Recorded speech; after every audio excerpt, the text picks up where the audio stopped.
Comment est-ce que vous vous êtes rencontrés avec Monsieur Ruffin? On s'est rencontrés parce que Jean-Christophe connaissait mes parents. Ma mère parce qu'elle était médecin, mon père parce que probablement il était journaliste, enfin ils ont eu l'occasion de se rencontrer, et puis je l'ai rencontré à l'occasion, je crois, d'un livre que j'avais écrit sur la Russie. Puis ensuite j'ai rencontré dans les salons du livre, des choses comme ça, mais moi j'étais très intimidé. Mhm. Et alors, qu'est-ce qui a fait que, ça fait 20 ans, je crois que vous vous connaissez, que cette amitié est née entre deux êtres très, très, très différents? Mais c'est une amitié qui est asymétrique, comme on dit de la guerre. La guerre aussi, parfois, elle est asymétrique parce que moi, c'est une amitié qui est née de l'admiration. Et notamment de l'admiration pour ce que Ruffin écrit, mais de l'admiration pour ce qu'il est. Moi, je m'intéresse beaucoup à une figure qui est très rare en France, notamment, et en Europe en général d'ailleurs, qui est la figure de l'homme qui associe l'action à l'esprit. Et Ruffin, c'est l'incarnation de ça. Et là, vous êtes servi. Comment? Là, vous êtes servi. Mais oui, c'est ça, il agit en homme d'esprit et il réfléchit en homme d'action. C'est quand même formidable, on manque beaucoup de ça. Mm. Mais bon, enfin, je parlais de vos différences. Le vent s'immisce. Je réfléchissais comme ça avant de venir. Lui, il a l'air extrêmement contrôlé. Vous, vous êtes très dans l'excès. Qu'est-ce qui... C'est ça qui vous a rapproché? Enfin, c'est cette... Non, je ne sais pas s'il y a un point commun entre nous et je ne voudrais pas lui faire l'insulte d'imaginer qu'il y en eut un. Mais s'il y en a un, c'est peut-être l'intranquillité. Alors lui, il la masque beaucoup mieux que moi. Mais il y a une intranquillité, ce qui chez lui d'ailleurs est une noblesse. Car on ne peut pas très bien s'imaginer que quelqu'un qui a recueilli tant de lauriers, tant de couronnes, tant de médailles, tant d'honneur, continue finalement à douter et à chercher. Et ça, c'est tout à fait remarquable. Car Alors, nous sommes en général dans un pays où les lauriers endorment. Et lui ne s'est jamais endormi. Et cette intranquillité-là, pour moi, c'est une vertu davantage qu'un vice. alors, on va parler de la montagne et de cet amour de la paroi, du vide, qui vous lie. Oui, mais elle dit quelque chose chez lui, l'amour de la montagne dit quelque chose chez Ruffin, qui n'est pas seulement une expression de physique. Je crois qu'il y a quelque chose de métaphorique dans son goût pour la montagne, sans verser dans les idées générales et les théories oiseuses, chose qu'il déteste. Je crois qu'il est obsédé par une chose importante qui a conduit sa vie, mais je crois sous son contrôle, puisqu'il en parle beaucoup, notamment dans Le Léopard sur le Garrot, qui est la nécessité toujours d'agir pour essayer d'arriver à ses fins, et pas d'agir dans l'abstraction des choses. Alors il y a eu la médecine qui lui a permis ça, la santé publique, l'aide humanitaire, je sais pas quoi, la politique, la diplomatie, agir pour connaître le repos. Ça, c'est quelque chose qui me semble important chez lui. Et dans l'escalade, il y a cette métaphore-là qui est réduite dans l'espace de la paroi, mais si on fait des erreurs, on tombe, on aide son compagnon. Enfin, il y a quelque chose de tout à fait symbolique dans cette idée de trouver une action utile, de diagnostiquer un problème, d'y apporter une solution et d'avoir une obligation de résultat. Voilà. Et Ça lui ressemble bien. Hein. oui, chez le médecin, chez l'homme politique, chez l'humanitaire et chez l'alpiniste, on est soumis à ces nécessités-là. Alors, est-ce que ça pourrait pas être un défaut, cette efficacité-là terrible? Un défaut. Aussi. L'efficacité serait-elle un défaut? Je ne sais pas, non, je ne crois pas. Je ne crois pas, je crois qu'au contraire, c'est quand... Enfin, encore une fois, qui suis-je pour parler de lui-même, mais je crois que les moments où il s'est retiré des jeux dans lesquels il s'était investi, des jeux de santé publique, d'action humanitaire ou de politique diplomatique, c'est quand justement son action n'arrivait pas à ses fins. Non, non, je crois que précisément le drame de l'action, c'est de ne pas être efficace. Je ne crois qu'à l'efficacité de l'action et je crois que lui-même en parle. D'ailleurs, dans toute la partie de sa pensée autour des effets pervers de l'aide humanitaire, Asmara ou les causes perdues, Checkpoint, c'est-à-dire tout d'un coup le dévoiement de l'intention, car c'est ça dont il s'agit dans ces livres-là, quand tout à coup l'aide humanitaire est détournée de son objectif principal, qui est d'apporter une aide aux populations, quand elle est utilisée par des puissances politiques pour mener leurs manœuvres. À ce moment-là, c'est que l'action n'est plus efficace. En tout cas, elle est dévoyée de son intention première. Et bien à ce moment-là, Ruffin dénonce, puis se retire. Alors, il y a le même amour de la liberté. Vous aimez les bivouacs tous les deux. Oui, oui, bien sûr. Enfin, oui, bien sûr, les bivouacs, la montagne aussi, probablement, l'écriture, parce que on est libre quand on écrit. Enfin, à ceci près que lui est un romancier. Peut-être est-ce parce qu'il est plus pudique que ceux qui ne sont que des écrivains d'eux-mêmes. Je ne sais pas. Mais oui, bien sûr, il y a un amour de la liberté. Enfin, il sait quand même... c'est-à-dire que c'est une obsession que d'essayer de ne pas se lier par des contraintes. Mais je crois qu'il y a chez lui une forme de tiraillement, puisque le médecin, l'homme politique, le père de famille se lie à des charges qui sont voulues, qui sont désirées, qui sont très belles, mais qui le lient. Alors quand on ne se lie à rien, comme moi, on a l'impression d'être plus libre, mais on est libre comme une méduse, comme un rhizome qui dérive dans les courants. L'écriture de Ruffin, comment est-ce que vous la définiriez ou qualifieriez? Encore une fois, vous allez me dire, mais qui je suis pour qualifier l'écriture, mais c'est pas grave. Je connais pas l'écriture de Ruffin, elle est comment? L'écriture de Ruffin, d'abord, elle a le mérite d'être... encore une fois, je pense que il y a quelque chose de médical dans son écriture, c'est-à-dire il y a un principe d'efficacité. Et pour moi, ça n'est absolument pas un sarcasme de dire ça. Le livre de Ruffin ne tombe pas des mains. Pour une raison très simple, c'est que quand il prend la parole, c'est qu'il a quelque chose à dire.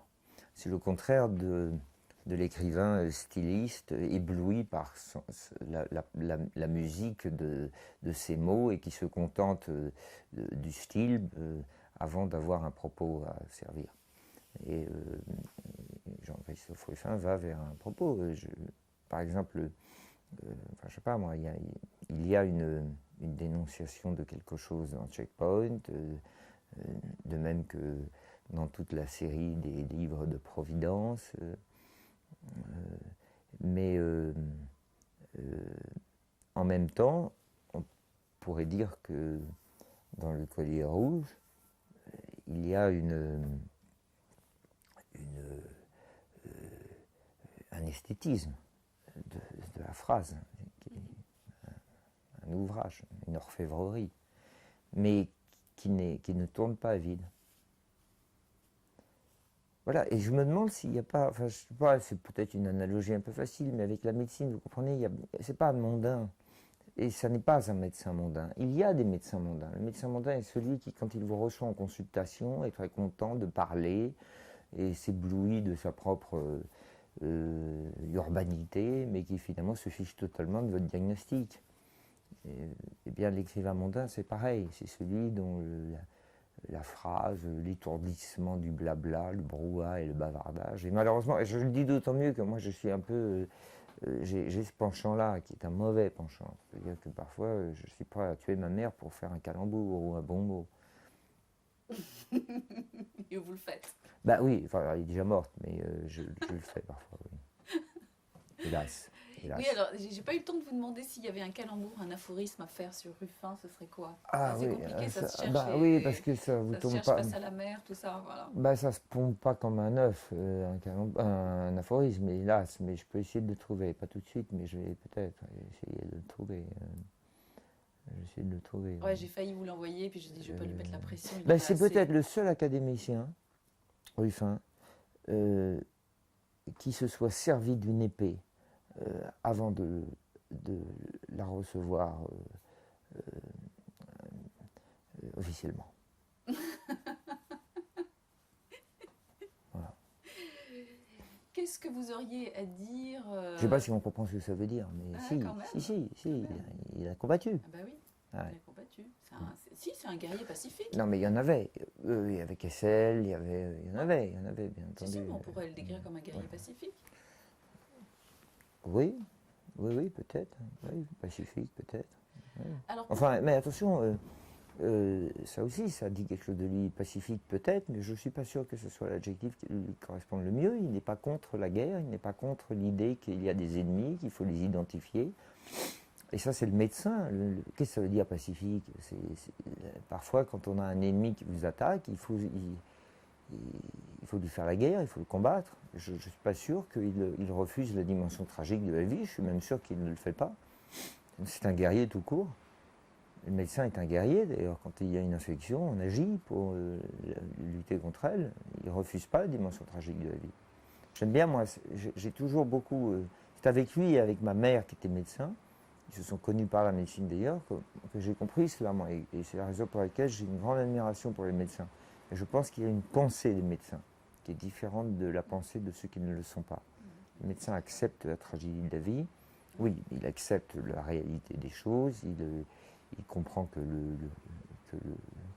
nous sommes des êtres animaux, biologiquement déterminés, et il ne refuse pas l'idée qu'il faut parfois combattre. Il n'est pas dans l'idée générale. Donc c'est un guerrier. Et on n'est pas obligé pour prendre les précautions d'usage que nécessite la dimension sympathique que doit avoir toujours le discours sur notre société d'ajouter pacifique. Non, c'est un guerrier. Son épée n'est pas émoussée. Il faudrait d'ailleurs, et j'espère que vous avez fait que vous avez eu son épée entre les mains et que vous avez pu vérifier qu'il n'en a pas épointé la pointe. non, j'ai pas pu vérifier, mais on pourrait vérifier. On pourrait lui demander, est-ce que votre épée était pointée? Je pense pas. Est-ce que vous avez une question à lui poser?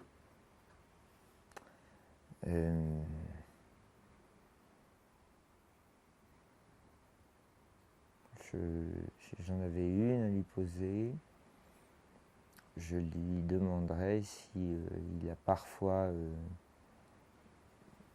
été, s'il a parfois assisté à des actions.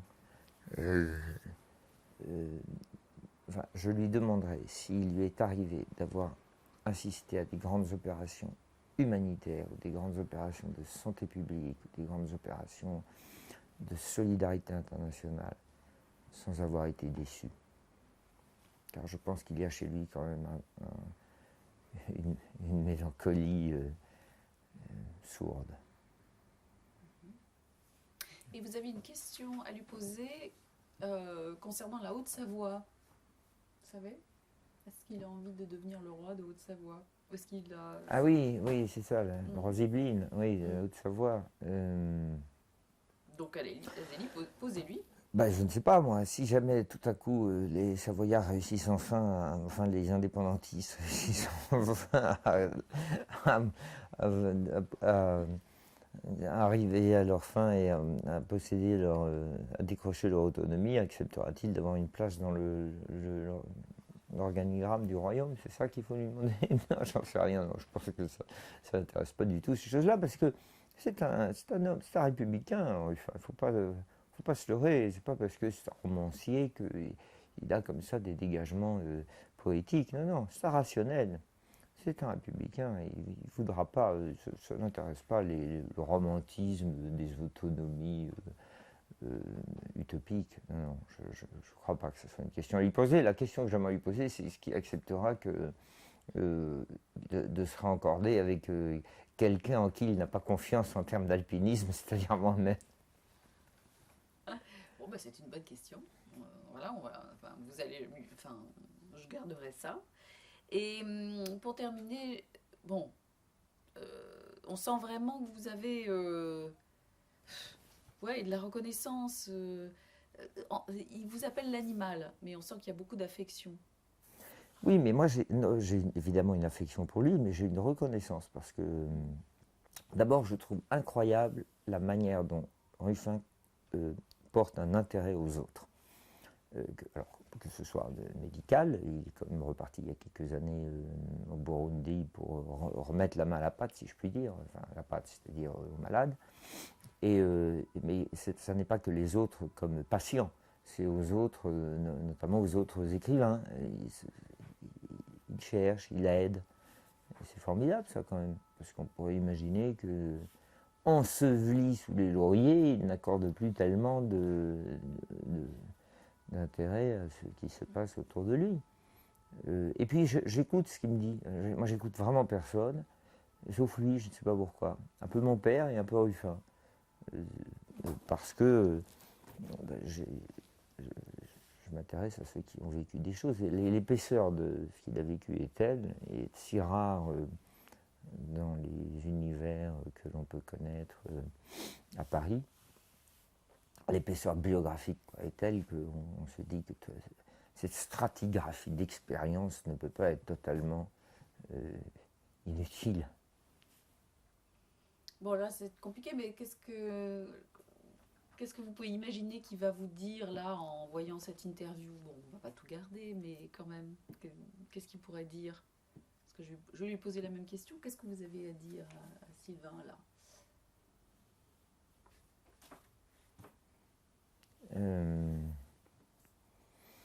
L'animal. Oui, je ne sais pas. Moi, je lui ai donné finalement que la preuve que je n'avais rien écouté, que j'avais toujours, que ma vie était plutôt une longue succession d'erreurs et d'hésitations et d'agitation stérile. Voilà, il y a quelque chose qui est aussi assez remarquable chez lui, c'est la ligne. C'est intéressant les lignes directrices chez les gens, chez les êtres. Il y en a une, la création, l'action, l'altruisme, tout ça est important. Alors, qu'est-ce qu'il me dirait, c'est ça? Parce que moi, voulez-vous que je le dise? Enfin, celui qui dira à Jean-Christophe Ruffin ce qu'il devrait dire à d'autres, ça sera bien mal de le connaître.